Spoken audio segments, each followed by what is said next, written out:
మద్యం విక్రయం 4 గంటలే, సాయంత్రం 4 నుంచి రాత్రి 8 వరకే. స్థానిక మండల వాసులే టెండర్లు వేయాలి.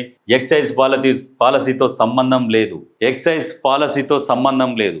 గుర్తుపెట్టుకోరు. అంటే ఎక్సైజ్లో ఏవైతే రూల్స్ ఉన్నాయో ఆ రూల్స్కు మాకు సంబంధం లేదు. మా నియోజకవర్గంలో సాయంత్రం 4 నుంచి 8 గంటల వరకే మద్యం అమ్మకాలు జరగాలి. అది దాటొద్దు అని చెప్పేసి ఎమ్మెల్యే రాజగోపాల్ రెడ్డి గారు సీరియస్గా హెచ్చరిస్తున్నారు. దశల వారీగా మద్యపాన నిషేధమే లక్ష్యం. అంటే ఇప్పుడు 4 గంటలు, కొద్ది రోజుల తర్వాత 2 గంటలు పెడతారు, తర్వాత మొత్తానికి ఎత్తేయాలి. మా నియోజకవర్గం ఆదర్శంగా ఉండాలి. తెలంగాణ రాష్ట్రంలో అన్ని నియోజకవర్గాలకు మా నియోజకవర్గం ఆదర్శంగా ఉండాలన్న ఉద్దేశంతో పనిచేస్తున్నాడు రాజగోపాల్ రెడ్డి, మునుగోడు ఎమ్మెల్యే. ఇక్కడ ఏంది, స్థానికులే వేయాలి. స్థానికేతరులు కూడా వచ్చి టెండర్లు వేస్తారు. వేసి వచ్చి ఆ రోడ్లలో ఎక్కడన్నా ఒక దగ్గర పెట్టేస్తారు. దానికి కూడా సీరియస్గా వార్నింగ్ ఇచ్చింది. ఇప్పుడు ఏంది, కొత్త వాళ్ళు వేస్తే లోకల్ ఉన్న వాళ్ళకి తెలిసిపోతుంది ఎవరు వేసిరు టెండర్లు ఏందని. తెలిసిపోతే రేపాన్ని నిలబెడతారు. నిలబెట్టి ఆ టెండర్ ఏం చేస్తారు, తీసేసుకుంటారు. కంపల్సరీ ఏదో గుడ్ విల్ ఇస్తారు, తీసుకుంటారు ఖచ్చితంగా. ఇప్పుడు అంతటా అదే జరుగుతున్నది. ప్రతి నియోజకవర్గంలో అదే జరుగుతున్నది. ఎక్కడెక్కడి నుంచో వస్తున్నారు, టెండర్లు వేస్తున్నారు, వచ్చి ఆడ కూర్చుంటున్నారు. కాబట్టి వీళ్ళు ఏం చేస్తారు, స్థానికేతరులే, అక్కడ వాళ్ళకే ముందు ప్రిఫరెన్స్. దాంతోపాటు మెయిన్ ఏంటంటే ఇప్పుడు చూడండి, ఇది మహా పెద్ద న్యూస్ ఇది. కాకపోతే ఏంటంటే అందరు కొంచెం చిన్నగా వేసారు. కానీ సాయంత్రం 4 నుంచి రాత్రి 8 వరకే అంటే మంచి ఒక పీక్ టైం. ఆ టైంలో నువ్వు ఏం చేస్తావు, ఆడ కూర్చొని తాగి రోడ్ల మీద తిరగలేవు. నువ్వు పార్సల్ తీసుకొని ఇంటికి పోవాల్సిందే. 8 గంటల వరకు బంద్ అవుతుంది అన్నప్పుడు ఇక నువ్వు ఆ టైంలో కూర్చొని తాగడానికి కూడా నీకు ఇబ్బందే. కాబట్టి పార్సల్ తీసుకొని పోతావు, ఇంటికాడ తాగుతావు, ఇంటికాడ వంతావు, ప్రశాంతంగా ఉంటుంది నీకు. అప్పుడు రోడ్ల మీద నీకే పంచాయతీలు ఉండవు, నీతో ఇంకోనికి పంచాయతీ కూడా ఉండదు. నీ వల్ల ఓనికి రోడ్ల మీద కూడా ఇబ్బంది ఉండదు. యాక్సిడెంట్లు కూడా జరగవు, ఎలాంటివి జరగవు. నువ్వు పోయి యాక్సిడెంట్ చేయవు, నువ్వు ఇంకోటి వచ్చి నీకు కుద్దాడు. ఈ ప్రశాంతంగా ఉన్నది. ఇటువంటి నిర్ణయం చూడు, ఇది చాలా మంచి నిర్ణయం. ఆ టైంలో కూర్చుంటే పని ఖరాబ్ అవుతుంది. కాబట్టి ఏం చేస్తారు, కొనుక్కొని బండిలో పెట్టుకొని ఇంటికి పోతారు. ఇంటికి పోయి ఇంటికాడ దాయి తిని సపరేట్గా వంతారు.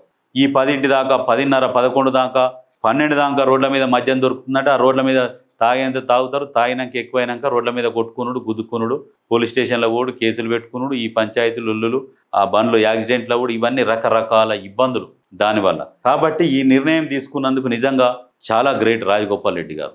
అన్ని నియోజకవర్గాలు కూడా అందరు కూడా ఈయనను ఆదర్శంగా తీసుకొని పనిచేస్తే నిజంగా తెలంగాణ మాత్రం చాలా డెవలప్ అయిపోతుంది. ఇప్పుడు విద్యా వ్యవస్థ కావచ్చు, ఇప్పుడు చూడండి ఈ లిక్కర్ దాని గురించి హాస్పిటల్స్లలో కూడా తనిఖీ చేస్తున్నాడు. అక్కడ లోకల్లో ఏమేమి జరుగుతున్నది, ఎట్లెట్లా చూస్తున్నారు, అన్ని చదువుల గురించి, కొన్ని పనుల గురించి, రోడ్ల విస్తరణ గురించి, ఏ రోడ్లలో మోరీలు మంచిగా క్లీన్ చేస్తుర్రా లేదా, పిల్లలకు టీచర్లు పాఠాలు మంచిగా చెప్తుర్రా లేదా, వసతులు ఉన్నాయా లేవా, ఉద్యోగాలు పిల్లలు ఏం చేస్తున్నారని కూడా అడుగుతాడు. మీ పిల్లలు ఏం చేస్తున్నారు, ఏం చదువుకున్నారు అని చెప్పేసి అడుగుతాడు. అడిగి మరి ఏం సంగతి, ఏం చదువుతున్నావు, పొరగాలు దొరికితే కూడా అలా అడుగుడు. వాళ్ళకి పనులు ఏమంటే కూడా పనులు పెట్టించుడు.